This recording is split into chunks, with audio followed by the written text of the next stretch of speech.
welcome back to the Momagers Podcast, the show where we celebrate the hustle, the heart, and everything in between that goes into helping your kids chase their dreams, both on and off the field. I'm your host, Mama Lagway. And I am Lady G. Y'all know we keep it real. The wins, the lessons, the hard nights, the celebrations, and everything in between. Today we're going to talk about the warm-up. From Little League all the way to the next level. Those early days when you first spot that talent in your child, start investing in their growth and realize this could actually, turn into a serious journey. And by serious, we mean really serious. Not just a hobby, but the kind of commitment that involves sacrifice, sweat, and lots of love. And today, we're going to give y'all an inside look at how we started our kids, the early training we invested in, and the moments we realized the grind was real. We're also going to ask each other some intimate questions. Questions that will give you, the listener, a chance to reflect on your child's behavior, mindset, and natural talents. Let's start with spotting the spark. Mm-hmm. Both of my boys started football at 5 years old in the Community Little League, but we also had them in travel baseball and travel basketball. I could see early on which kids liked to play just to be playing and which kids had that fire in them and wanted to get better every day. Same here. My middle son, he started at the age of 4. And my oldest son, he started at the age of 6. And it was very clear early on that, they were going to push themselves versus who just was there just to play. And so my daughter, even being in the 8th grade right now, we see some of that same talents and behaviors in her already because she's crushing it at basketball. And that is an important distinction for parents, noticing who has talent versus who has desire. Talent alone doesn't get you to the next level. The desire to work and improve does. Exactly. And once we saw that spark, we didn't just hope it got better, we invested. Extra speed training, extra wide receiver drill training, extra footwork, strength and mobility, all starting around the 6th grade. And yes, that also meant you got to make a good GPA too. So, Lady G. Yes, ma'am. I want to ask you, when did you first notice your child's commitment, not just talent, but their desire to put in that extra work? Okay, so for one, of course, I got 3 kids, 3, and so my oldest one, he started around 6, and he just, was playing just to be playing, but it really clicked to him when that big lineman pancaked him.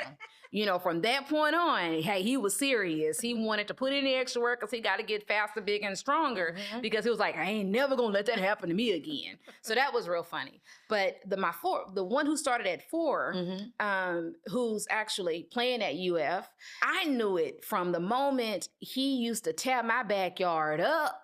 In cleats, those cleats. He out there running routes in the middle of the night if he can't sleep. My bedroom was towards the back of the house. And so I would hear something because he would have some music going. And he in the backyard, middle of the night. I'm like, boy, if you don't get your behind in this house, and he just did it all the time. He would stay late for practice. He would be up early and I just knew it.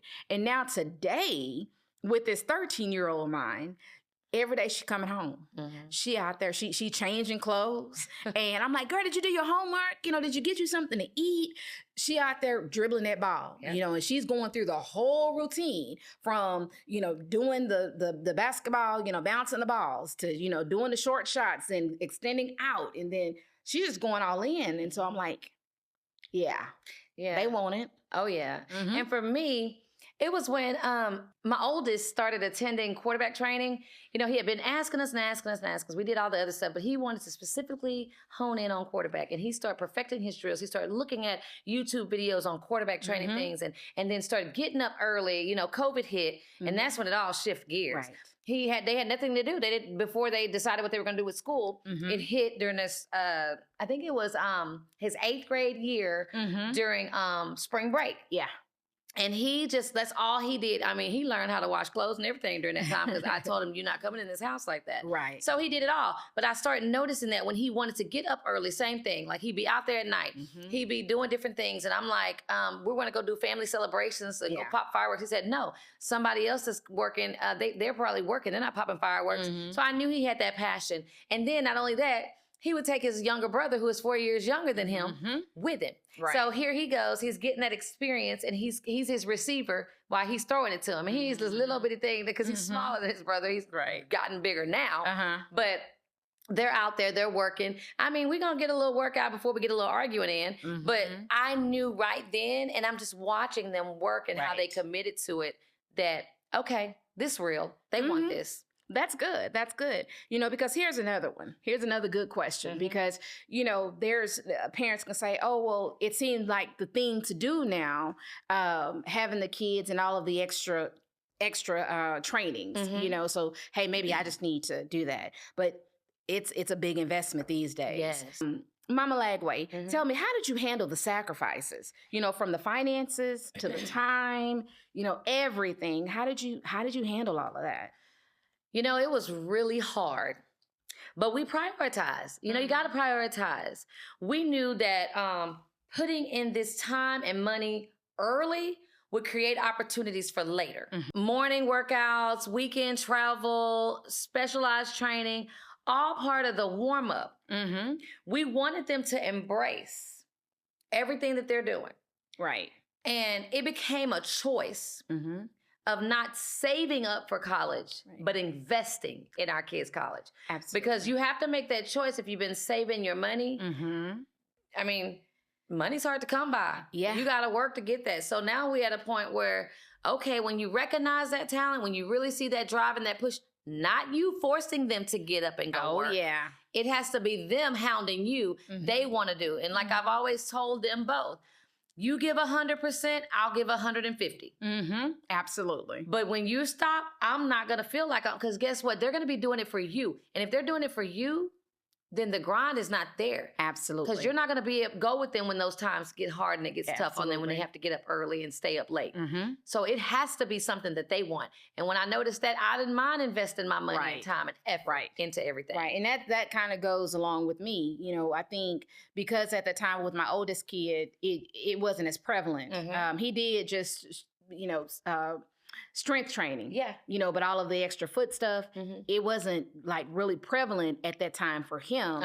But when it come down to DeBron, you know, he wanted to do the footwork king, Rashad, and he did, you know, training with Brandon with strength and mobility. Yeah. And so I told him, the moment I have to now start telling you, hey, get up. Yeah. Get up and you got to go to work out.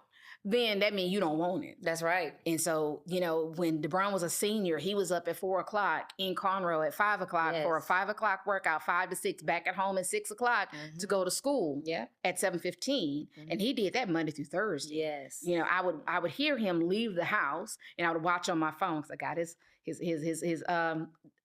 do you call it? His Life 360, watching him, making sure he arrived there safely. And, you know, he would get there and he would do it week after week after week. So, you know, it's easy when they're showing that this is what they want and stuff. So, you know, without doing all of that, that's a lot of time. Yes. That's a lot of money. That's a lot of effort, you know, and then we work. So Mama Lagway, tell me, how did you balance all of that with their academics? It was structured. The kids had to maintain a GPA to keep their training and traveling experiences going. In my house, like I know every school has like where they notify you of things now through email and all that stuff. Listen, my kids knew that we are beyond the bare minimum. Right. Because in order to be anything great in life, to me, you have to be that. Absolutely. You can't just go along to get along. Mm-hmm. So at the school, yes, 75 and under is what it said on the thing. If they make a grade 75, I said you can change the parameters, parents. Yes, if you you can. Present and you digging in, yes, you can change it. So I changed my parameters on my boys' stuff. Nothing less than 85, no grade. Because guess what? If you're getting 75 after 75 and then you take the test and you don't do well, by the time they get that bad grade, you're failing. Right. And you have no time for correction. Right. So we did that. So, and in my house, and every coach, my husband did a lot of the coaching, but they already knew if your grades were under an 80, you were not traveling or practicing or working out or playing anything. Discipline on and off the field, that's the momanger's code. Well, it should be. That's my code. And I think most of the people that I surround myself with the kids at that next level, that is the code that they live by. I set my own parameters on everything. So I don't go with what they tell me to do. I do what I feel I want my kids to do because I'm going to always push them. You know, that's so important, Mama Lag, that you say that, because with as competitive as the athletic landscape is now, you know, it comes down to academics. Yes, it does. Who can those coaches trust at that next level? You know, they're paying $100,000, $200,000 for your academic, for your degree. I'm not talking about NIL. I'm not talking about any of that. I'm talking about for you to get a Bachelor of Arts or Science, it's at least $100,000. Yes. So should they invest in you? Or should they invest in somebody else who got a 3.5 GPA over you with a 2.5, 2.7? So that's how it was in my household. You got to make the grades. If you ain't doing the grades, then I'm not paying for nothing extra at all. So I get it. I totally get it. And all of these sacrifices that we're doing, guys, it's just working on your child holistically. Absolutely. The whole person. Because we don't ever want them to think that they can cut corners or cheat the system or do things like that. So, you know, because it's not going to work. There's no fast way to this route. Absolutely. You have to do the necessary steps. And I mean, I'm talking about in the classroom and off the on the field, in the classroom, same stuff. You cannot cheat the system. You have to go through the process. Absolutely. Because what do they say? You are a student athlete first. That's right. Student first. Student athlete first. Student first. And I tell them when ball stops, and one day ball is going to stop. Who are you? Yeah. And what are you going to do? Because you can't come back and live with mama. That's right. You know, not you know, you can't not permanently. Not permanently. You can stop, but you know, passing through. That's it. But now, what are you going to do? Now, I remember after all the sacrifices and sacrificing that my husband and I did, and not even just my husband and I, my whole family. Yes. My mom helped step in and take care of my youngest. My sisters helped do this because I have dogs. I'm a fur mama also. And so I don't like to drop them off anywhere. So my sister is the most amazing fur aunt who takes care of my baby. And my dad is amazing with his fur grandbabies. But I just remember like thinking back when I was sitting there, and I believe it wasn't even a real game. I'm always nervous because my son is a quarterback right now at that next level in college, playing in the SEC in one of the hardest, conferences? Yes, conferences. Out there. I'm not a football person really, y'all, so I don't know my lingo like she does. But I'm sitting there at like the spring game, his first spring game.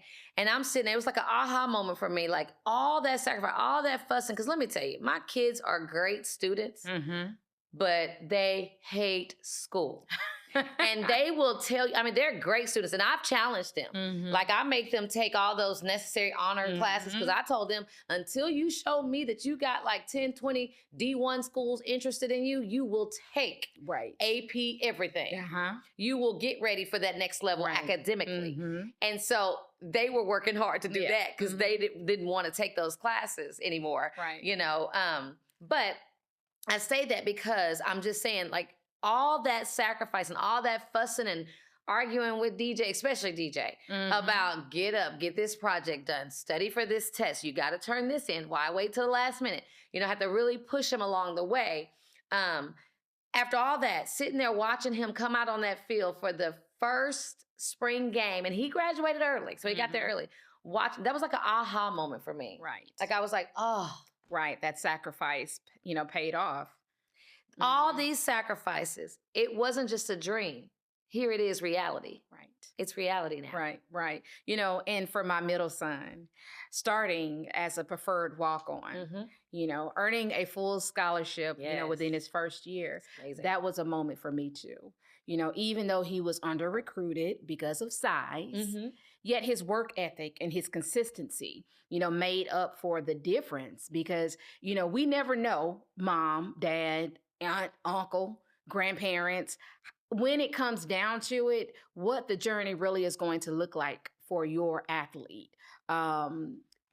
It was COVID. I mean, it was just, you never know. They may be great little league athletes. They may be great junior high athletes. But when it comes time to go to that next level, you just really can't put your finger on how it's going to turn out. So therefore, everything that they're doing along the way, you have to encourage them. You have to support them. And you have to, you know, really watch for signs that, is my kid really a athlete that's going to make it at that next level, or have the talent or have the passion to make it at that next level? Yeah, and see, that's something that most parents don't want to realize. I mean, come on now. Like, I'm not gonna lie, I hated Little League.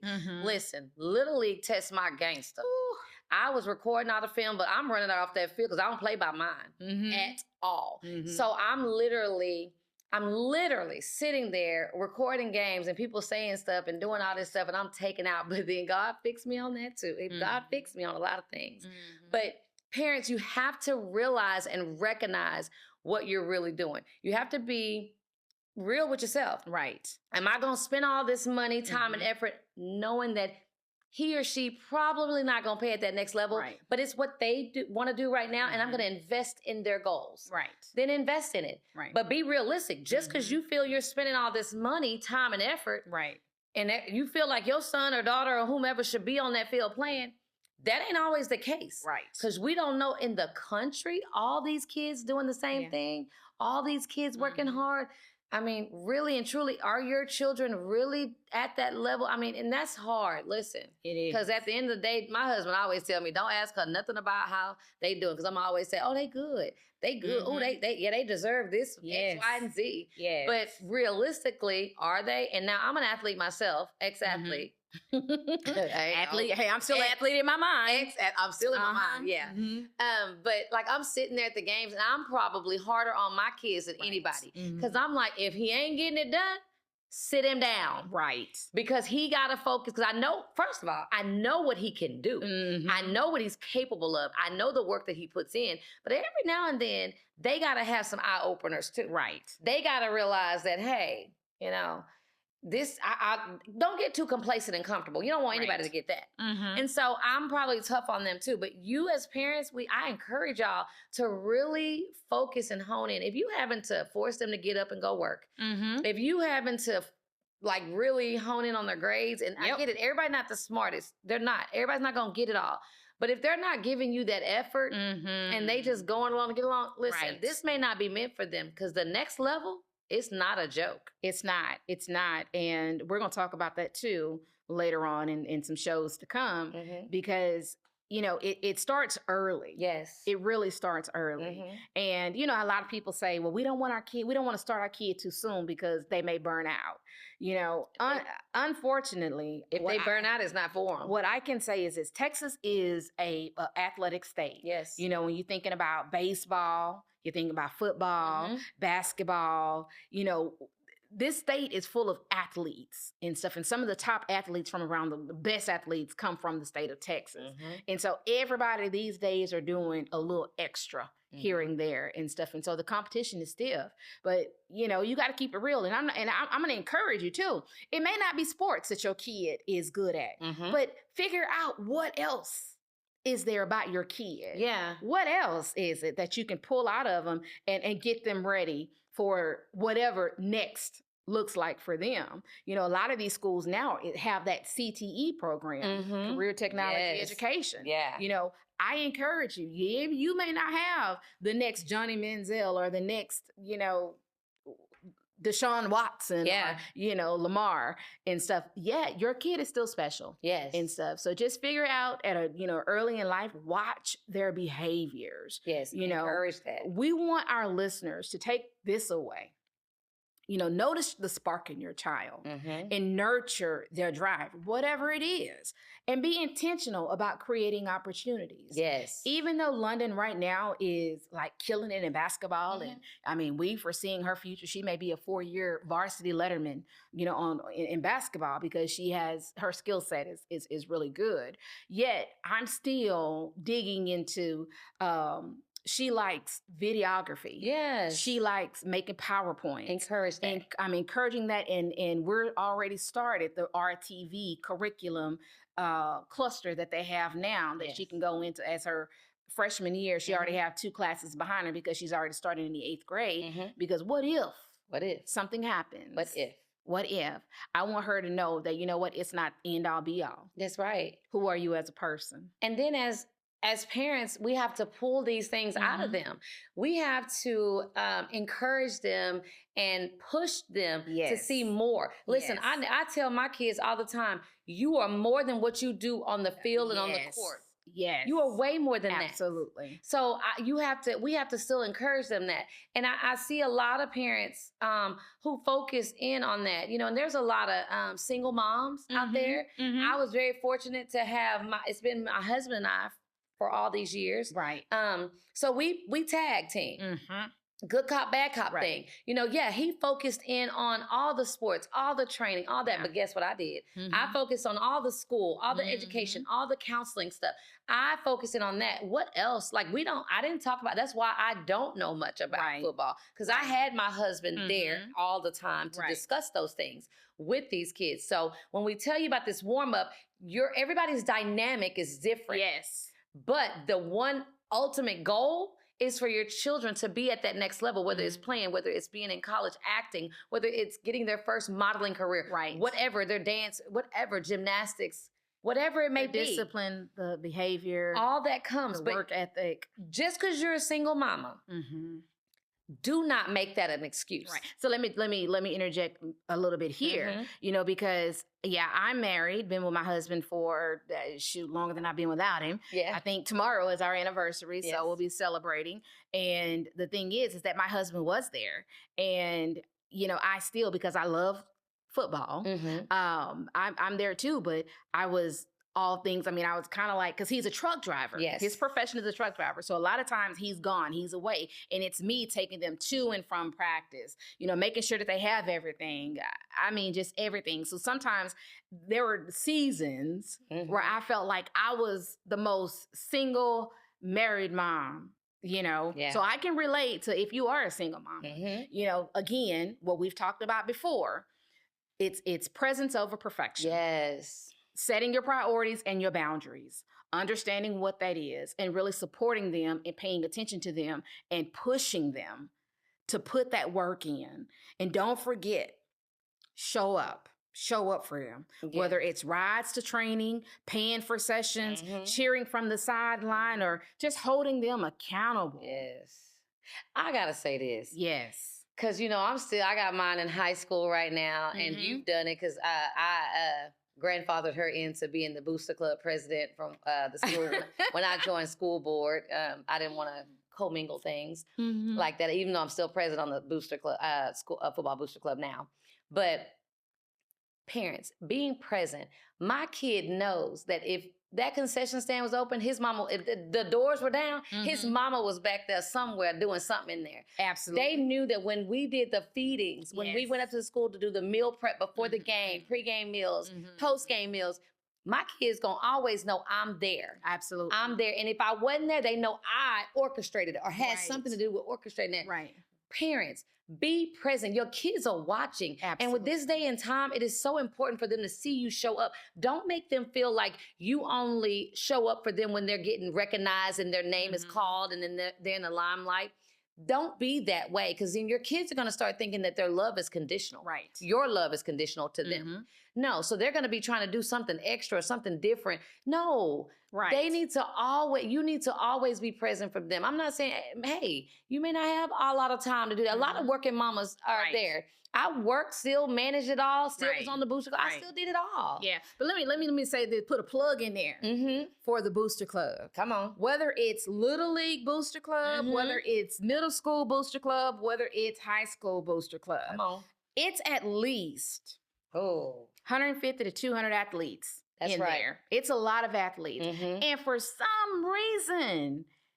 some reason, there's only maybe a committed 5, 10, 15 Oh, parents. she pushing it. at She the pushing it. most. We got maybe Okay. 3 or 4. Guys, these kids need you. They need Our you. children need people. And us mamas, we need Mhm. you. Yes. We are tired. We are working, but we're still planning and doing it all. I mean, if we can delegate, just put the online Sam's order in Yes. for us, then just do that. You can do that from the comfort of your own home. We need you. Yes. Your kids need The you. coaches The need coaches you. need you. Absolutely. They are underpaid Yes. and overworked. And they're putting in long hours away that from are their, away from yes, their their wives, wives, their their wi- kids. Mhm. Come on now, y'all. Right. Y'all laying at home with y'all feet propped up, and all y'all want to do. That's another topic. Okay, so Mm. what I want to say is whether it's, and this is what I encourage all of our parents, if everybody do just a little, that means nobody would have to do a lot. And that means, you have at least 8 to 9 games a season. Pick one. All right, y'all. That's a wrap for Okay. today's episode on the warm up. Mm-hmm. We hope you feel inspired Mm-hmm. to spot the talent, nurture the grind, and be the support system your kid needs to chase their dreams. Absolutely. We love you all. Mamas, you got this. Thank you for watching our Momagers podcast, where we're helping moms to walk by faith, work with purpose, and live in peace. Follow us on Instagram, TikTok, Twitter, and Facebook at Momagers Pod. Also, if you like what you've heard, please like and subscribe to our YouTube channel, Momagers Pod. Until next time, the Momagers.